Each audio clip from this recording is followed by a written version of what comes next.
ನಮಸ್ಕಾರ ಸ್ನೇಹಿತರೆ, Vishwavani TV ಸ್ಪೆಷಲ್ನ big boss ಅಪ್ಡೇಟ್ಗೆ ಸ್ವಾಗತ. ನಾನು ಸುಜಯ್ ರಾಜ್. ಸ್ನೇಹಿತರೆ, ಬಿಗ್ ಬಾಸ್ ಕಡೆಯಿಂದ ಹೊಸ ಪ್ರೋಮೋ ಅಪ್ಡೇಟ್ ಆಗಿದೆ, ಸಖತ್ತಾಗಿದೆ ಇನ್ಫ್ಯಾಕ್ಟ್. ಆ್ಯಂಡ್ ಬಿಗ್ ಬಾಸ್ ಅವರು ಪ್ರೇಕ್ಷಕರಾದ ನಮ್ಮನ್ನು ಟೀಸ್ ಮಾಡ್ತಾ ಇದ್ದಾರೆ. ಈ ಪ್ರೋಮೋಗೆ ಕ್ಯಾಪ್ಷನ್ ಅಗತ್ಯ ಇಲ್ಲ ಅಂತ ಹೇಳಿದ್ದಾರೆ. ಸೊ ನಿಮ್ಮ ತಲೆಗಳಲ್ಲಿ ಏನು ಕ್ಯಾಪ್ಷನ್ ಓಡ್ತಾ ಇದೆ ಅಂತ ದಯವಿಟ್ಟು ಕಮೆಂಟ್ ಬಾಕ್ಸಲ್ಲಿ ಕಮೆಂಟ್ ಮಾಡಿ ತಿಳಿಸಿ. ನನ್ನ ತಲೆಯಲ್ಲಿ ಬಂದಂತಹ ಕ್ಯಾಪ್ಷನ್ ಒಂದೇ, ಕೊಬ್ಬಿರುವ ಅಶ್ವಿನಿಗೆ ಗುಮ್ಮಿದ ಗೂಳಿ ರಜತ್ ಅಂತ. ಸೊ ನನಗೆ ಇದಷ್ಟೇ ಅನಿಸಿದ್ದು ಆ್ಯಕ್ಚುಲಿ ತಲೆಗೆ ಬರ್ತಾ ಇರೋದು ಈ ಸದ್ಯಕ್ಕೆ. ನಿಮಗೇನು ಅನ್ನಿಸ್ತು, ಆ್ಯಕ್ಚುಲಿ ಏನು ಕ್ಯಾಪ್ಷನ್ ಕೊಡ್ಬೋದು ಅಂತ ಕಮೆಂಟ್ ಬಾಕ್ಸಲ್ಲಿ ಕಮೆಂಟ್ ಮಾಡಿ ತಿಳಿಸಿ.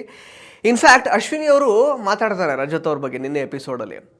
ಈ ರಜತ್ ಯಾಕೋ ನನ್ನ ಹತ್ರ ಕಾಲು ಕೆರ್ಕೊಂಡು ಜಗಳ ಮಾಡೋದಕ್ಕೆ ಪ್ರಯತ್ನ ಪಡ್ತಾ ಇದ್ದಾರೆ, ಏನೋ ದೊಡ್ಡ ಪುಡಾಂಗು ಅಂತ ಅನ್ಕೊಂಡ್ಬಿಟ್ಟಿದ್ದಾನೆ ಅಂತೆಲ್ಲ ಹೇಳಿದ್ರು ಆ್ಯಕ್ಚುಲಿ. ಬಟ್ ಈಗ ಹೊಸ ಪ್ರೋಮೋ ಏನು ರಿಲೀಸ್ ಆಗಿದೆಯಲ್ಲ, ಇದರಲ್ಲಿ ಅಶ್ವಿನಿ ಅವರು ಒಂದು ಮಾತು ಹೇಳ್ತಾ ಇದ್ದಾರೆ. ಯಾರಿಗೆ? ನಮ್ಮ ರಜತಿಗೆ. ನಿಮ್ಮಷ್ಟು ಟಾಲರೇಟೆಡ್ ಭಾಷೆನ ಈ ಒಂದು ಸೀಸನಲ್ಲಿ ಯಾರೂ ಬಳಸಿಲ್ಲ ಅಂತ. ಟಾಲರೇಟೆಡ್ ಭಾಷೆ ಬಗ್ಗೆ ಅಶ್ವಿನಿ ಅವ್ರು ಮಾತಾಡ್ತಾ ಇದ್ದಾರೆ.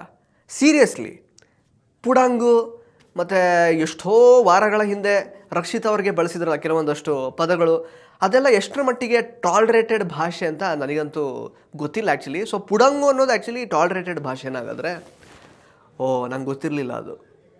ಸೊ ಅಶ್ವಿನಿ ಅವರು ಆ್ಯಕ್ಚುಲಿ ರಜತ್ ಅವ್ರಿಗೆ ನಿಮ್ಮಷ್ಟು ಟಾಲರೇಟೆಡ್ ಭಾಷೆನ ಯಾರೂ ಬಳಸೋದೇ ಇಲ್ಲ ಅಂತ ಹೇಳಿದ್ದಾರೆ. ರಜತ್ ಅವರು ಸರಿಯಾಗಿ ಗುಮ್ಮಿದ್ದಾರೆ ಇನ್ಫ್ಯಾಕ್ಟ್ ಹೇಳಬೇಕು ಅಂತಂದರೆ.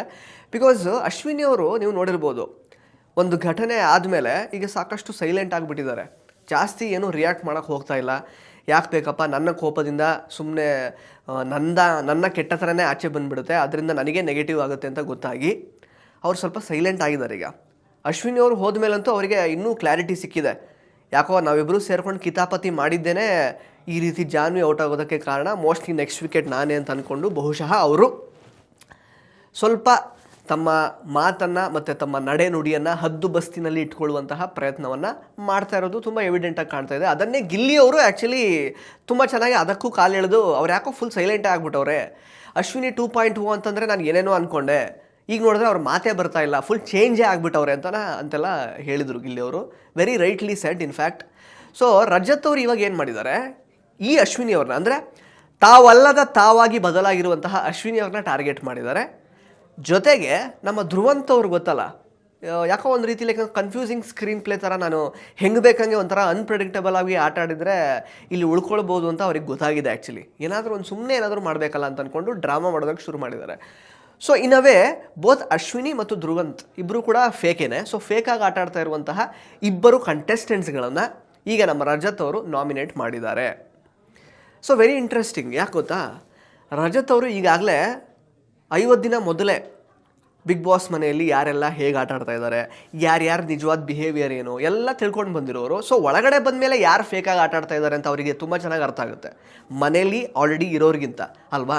ಸೊ ಸರಿಯಾಗಿ ಇವರಿಬ್ಬರಿಗೆ ಫೇಕು ಅಂತ ನಾಮಿನೇಟೆಡ್ ಅಂತ ಕೊಟ್ಟಿದ್ದಾರೆ. ಆ್ಯಂಡ್ ಅಗೇನ್ ಅಶ್ವಿನಿ ಅವರ ಡಬಲ್ ಸ್ಟ್ಯಾಂಡರ್ಡ್ಸ್ ಇರುತ್ತಲ್ಲ ಕೆಲವೊಂದು ವಿಷಯಗಳಲ್ಲಿ. ಅಂದರೆ ಯಾವುದೋ ಒಂದು ವಿಷಯಕ್ಕೆ ಟೀ ಗಾಂಚಲಿ ಅಂತ ಪದ ಉಪಯೋಗಿಸಿದಾಗ ನಮ್ಮ ಧ್ರುವಂತ್ ಅವರು, ಅಶ್ವಿನಿ ಅವ್ರ ಫ್ರೆಂಡ್ ಅಲ್ವ ಧ್ರುವಂತ್ ಅವ್ರಿಗೆ, ಮಾತೇ ಆಡಿರಲ್ಲ. ಬಟ್ ಈಗ ಅದೇನೋ ಮೊನ್ನೆ ತೆವಲು ಅನ್ನೋ ಪದ ಏನೋ ಉಪಯೋಗಿಸಿದ್ರು ಆ್ಯಕ್ಚುಲಿ, ಅದು ಅಡುಗೆ ಮಾಡೋ ಸಮಯದಲ್ಲಿ ನಮ್ಮ ರಘು ಅವರು ಅದನ್ನೇ ಎತ್ತಿಡ್ಕೊಂಡು ಹಂಗೆ ಮಾತಾಡೋಂಗಿಲ್ಲ ಹಿಂಗೆ ಮಾತಾಡೋಂಗಿಲ್ಲ ಅಂತೆಲ್ಲ ಹೇಳಿದ್ರು ಆ್ಯಕ್ಚುಲಿ. ಸೊ ಈ ಡಬಲ್ ಸ್ಟ್ಯಾಂಡರ್ಡ್ನೆಸ್ನ ಆ್ಯಕ್ಚುಲಿ ಪಾಯಿಂಟ್ ಔಟ್ ಮಾಡಿ ರಜತ್ ಅವರು ನಾಮಿನೇಟ್ ಮಾಡಿದ್ದಾರೆ. ಜೊತೆಗೆ ಧ್ರುವಂತ್ ಅವ್ರನ್ನ ನಾಮಿನೇಟ್ ಮಾಡಿರೋದು ಪ್ರೋಮೋದಲ್ಲಿ ನೋಡುವಾಗ ಗೊತ್ತಾಗ್ತಾ ಇದೆ. ಇನ್ನೊಂದು ಇಂಟ್ರೆಸ್ಟಿಂಗ್ ವಿಷಯ ಏನು ಗೊತ್ತಾ, ಇನ್ನೂ 2 ಕಾಯಿನ್ ಇದೆ, ಇನ್ನೂ 2 ಕಾಯಿ ಇದೆ ನಮ್ಮ ರಜತ್ ಅವ್ರ ಹತ್ರ. ಬಿಕಾಸ್ 4 ನಂಬರ್ ಇರುವಂತಹ ಟೋಪಿನ ಚೈತ್ರ ಅವರು ರಜತ್ ಅವ್ರ ತಲೆಗೆ ಹಾಕಿದ್ದಾರೆ. ಇನ್ನಿಬ್ಬರಲ್ಲಿ ಯಾರನ್ನು ನಾಮಿನೇಟ್ ಮಾಡ್ತಾರೆ ಹಾಗಾದರೆ ಅಂತ ಸಖತ್ ಕ್ಯೂರಿಯಾಸಿಟಿ ಇದೆ. ಮೋಸ್ಟ್ಲಿ ಕಾವ್ಯ ಅವರನ್ನು ಮಾಡಿಬಿಡ್ತಾರೆ. ಯಾಕೆಂತಂದರೆ ಕಾವ್ಯ ಈಗಾಗಲೇ ರಜತ್ ಮತ್ತು ಗಿಲ್ಲಿನ ಟಾರ್ಗೆಟ್ ಮಾಡಿ ನಾಮಿನೇಟ್ ಮಾಡಿದ್ದಾರೆ. ಸೊ ಒಂದು ಒಟ್ಟು ಮೋಸ್ಟ್ಲಿ ಕಾವ್ಯ ಅವ್ರಿಗೆ ಬೀಳ್ಬೋದು. ಈಗ ಒಂಥರ ಆಟ ಇಂಟ್ರೆಸ್ಟಿಂಗ್ ಅಂತ ಅನ್ನಿಸ್ಕೊಳ್ತಾ ಇದೆ.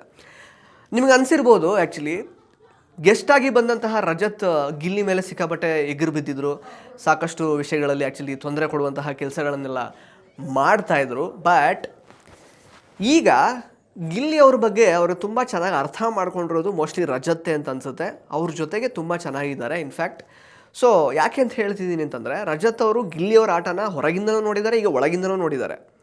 ಸೊ ಹೇಗೆ ಎಲ್ಲರೂ ಗಿಲ್ಲಿನ ಟಾರ್ಗೆಟ್ ಮಾಡ್ತಾ ಇದ್ದಾರೆ ಅಂತ ಅವ್ರಿಗೆ ತುಂಬ ಚೆನ್ನಾಗಿ ಗೊತ್ತು. ಗಿಲ್ಲಿ ಈಸ್ ಸ್ಟ್ರಾಂಗ್ ಅಂತ ಅವರಿಗೆ ಗೊತ್ತು. ಒಳಗಡೆ ಬಂದ ಮೇಲೆ ಕೂಡ ಗಿಲ್ಲಿ ತಮಾಷೆ ಮಾಡ್ತಾಯಿದ್ರು ಕೂಡ ಸುಮ್ಮನೆ ಅದನ್ನೇನೋ ಹೈಲೈಟ್ ಮಾಡಿ ಅವರನ್ನು ನೆಗೆಟಿವ್ ಮಾಡ್ತಾ ಇರೋದಕ್ಕೆ ಇಡೀ ಮನೆ ಪ್ರಯತ್ನ ಪಡ್ತಾ ಇದೆ ಅಂತ ಕೂಡ ಗೊತ್ತು. ಅಂದರೆ ಸುಮ್ಮನೆ ಗೂಬೆ ಕೂರಿಸಿ ಗೊತ್ತಲ್ಲ, ಆ ಥರ ಎಲ್ಲ ಪ್ರಯತ್ನ ಮಾಡ್ತಾ ಇದೆ ಅಂತ ಅವರಿಗೆ ಗೊತ್ತು ಇನ್ಫ್ಯಾಕ್ಟ್. ಸೊ ಅದನ್ನೆಲ್ಲ ಮನಸ್ಸಲ್ಲಿ ಇಟ್ಕೊಂಡು ಅವರು ಗಿಲ್ಲಿ ಅವ್ರ ಆ್ಯಕ್ಚುಯಲ್ ನೇಚರ್ ಅವರಿಗೆ ಅರ್ಥ ಆಗಿದೆ, ಅವ್ರ ಜೊತೆಗೆ ತುಂಬ ಚೆನ್ನಾಗಿ ಹೋಗ್ತಿದ್ದಾರೆ. ಆ್ಯಂಡ್ ಸರ್ಪ್ರೈಸಿಂಗ್ ಏನಂತಂದರೆ ಕಾವ್ಯ ಅವರು ಇದೇ ರೀಸನ್ ಇಟ್ಕೊಂಡು ರಜತ್ ಅವ್ರನ್ನ ನಾಮಿನೇಟ್ ಮಾಡ್ತಾರೆ, ಗಿಲ್ಲಿ ಅವ್ರ ಜೊತೆಗೆ ಕಾಣಿಸ್ಕೊತಿದ್ದಾರೆ.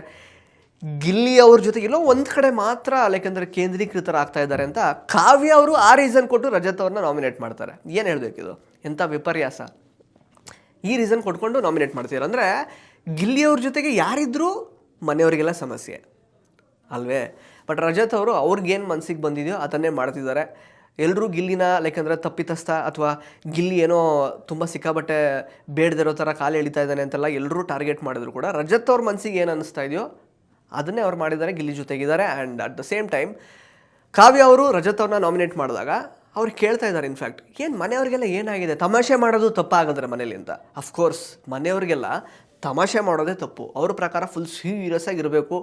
ಟಾಸ್ಕ್ ಅಂತ ಬಂದಾಗ ಟಾಸ್ಕ್ ಸಖತ್ತಾಗಿ ಆಡಬೇಕು. ಸೋಲ್ತೀವೋ ಗೆಲ್ತೀವೋ ಗೊತ್ತಿಲ್ಲ, ಎಲ್ಲರೂ ಸೋಲ್ತಾನೆ ಇದ್ದಾರೆ. ಬಟ್ ಜನಗಳ ಪಾಯಿಂಟ್ ಆಫ್ ವ್ಯೂವಿಂದ ಯಾವ ಒಬ್ಬ ಕಂಟೆಸ್ಟೆಂಟ್ ಕೂಡ ಯೋಚನೆ ಮಾಡ್ತಾ ಇಲ್ಲ. ಜನಗಳಿಗೆ ಅಲ್ಟಿಮೇಟ್ಲಿ ಬೇಕಾಗಿರೋದು entertainment in a pure form. ಅದನ್ನು ಗಿಲ್ಲಿ ಮಾತ್ರ ಕೊಡ್ತಾ ಇರೋದು.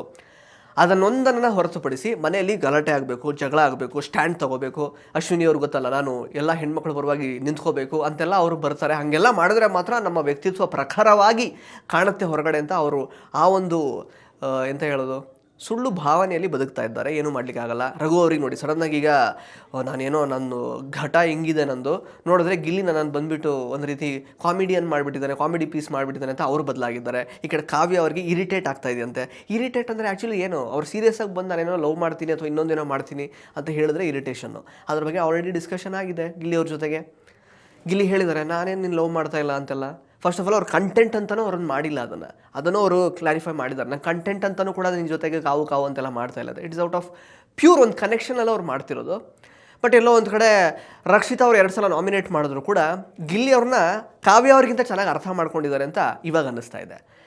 ಕಾವ್ಯ ಅವರು ಮೋಸ್ಟ್ಲಿ ಅವರು ಬೇರೆಯವ್ರಿಗೆಲ್ಲ ಸ್ವಲ್ಪ ಮನದಟ್ಟು ಮಾಡ್ಸೋಕೋ ಏನೋ, ಇಲ್ಲ ನಾನು ಗಿಲ್ಲಿಯಿಂದ ಹೊರತಾಗಿ ನಾನು ಆಟ ಆಡಬಲ್ಲೆ ಅಥವಾ ಮೋಸ್ಟ್ಲಿ ನನ್ನಿಂದನೇ ಗಿಲ್ಲಿ ಅಂತ ಅವ್ರು ಅಂದ್ಕೊಂಡು ಮೋಸ್ಟ್ಲಿ ಈ ಥರ ಈ ನಿರ್ಧಾರಕ್ಕೆ ಬಂದಿದ್ದವರೇನೋ ಗೊತ್ತಿಲ್ಲ, ನಾಮಿನೇಟ್ ಮಾಡಿದ್ದಾರೆ. ಸೊ ಇದೆಲ್ಲಕ್ಕೂ ಉತ್ತರವಾಗಿ ರಜತ್ ನಾಮಿನೇಷನ್ಸ್ ಸರಿಯಾಗಿ ಒಂದು ರೀತಿ ಸ್ಲಿಪ್ಪರ್ ಶಾಟ್ ಥರ ಇರುತ್ತೆ ಅಂತ ಅನಿಸುತ್ತೆ ಇಡೀ ಮನೆಗೆ. ಆಲ್ರೆಡಿ ಇಬ್ಬರಿಗೆ ಇವಾಗ ಸರಿಯಾಗಿ ಗುಮ್ಮಿದ್ದಾರೆ. ಇನ್ನಿಬ್ಬರಲ್ಲಿ ಬಹುಶಃ ಕಾವ್ಯ ಅವರು ಇರಬಹುದು, ಇನ್ನೊಬ್ರು ಯಾರಿರಬಹುದು ಹಾಗಾದರೆ ಅನ್ನುವಂತಹ ಕುತೂಹಲ ಇದೆ.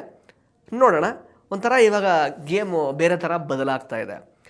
ಗಿಲ್ಲಿನ ಸೈಲೆಂಟ್ ಮಾಡಿ ಗಿಲ್ಲಿ ಯಾರಿಗೆಲ್ಲ ಕಾಲು ಎಳಿತಾ ಇದ್ರೋ ಅವರೆಲ್ಲ ಅವರಿಂದ ದೂರ ಆಗಿ ಗಿಲ್ಲಿ ಸ್ವಲ್ಪ ಬೇರೆದೇ ಮೋಡಲ್ ಇದ್ದಾರೆ ಇವಾಗ. ಬಟ್ ಸ್ಟಿಲ್ ನಮ್ಮ ರಜತ್ ಅವ್ರಿಗೆ ಗಿಲ್ಲಿನೇ ಸರಿಯಾದ ಜೋಡಿ ಅಂತ ಕೂಡ ಈಗ 70 ದಿನ ಆದಮೇಲೆ ಅನ್ನಿಸ್ತಾ ಇದೆ. ನಿಮಗೂ ಹಾಗೆ ಅನಿಸಿದರೆ ಕಮೆಂಟ್ ಬಾಕ್ಸಲ್ಲಿ ಕಮೆಂಟ್ ಮಾಡಿ ತಿಳಿಸಿ. ಧನ್ಯವಾದ. ಇಂಟ್ರೆಸ್ಟಿಂಗ್ ಮತ್ತು ಇನ್ಫಾರ್ಮೇಟಿವ್ ವಿಡಿಯೋಗಳನ್ನು ಮಿಸ್ ಮಾಡ್ಕೋಬೇಡಿ. ಈಗಲೇ ಸಬ್ಸ್ಕ್ರೈಬ್ ಮಾಡಿ.